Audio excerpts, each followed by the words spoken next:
अस्सलामुअलैकुम नाज़रीन, आप देख रहे हैं BC वर्ल्ड न्यूज़। फैसलाबाद योम हक़ खुद इरादियत मकबूजा कश्मीर के हवाले से आर्ट्स काउंसिल के ज़ेर एहतमाम जदोजहद आज़ादी कश्मीर के मुख्तलिफ मराहल पर मुश्तमिल तस्वीरी नुमाइश आर्ट गैलरी में लगाई गई।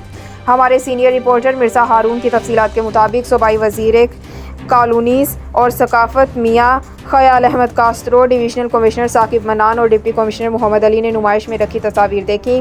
Director arts council Zahid Iqbal, assistant commissioner city Syed Ayub Bukhari, assistant directors arts council Amna Alam, Mohammad Imran Raza, incharge control room Mohammad Sadiq के अलावा मुख्तलिफ शोबों से ताल्लुक़ रखने वाले अफराद मौजूद थे।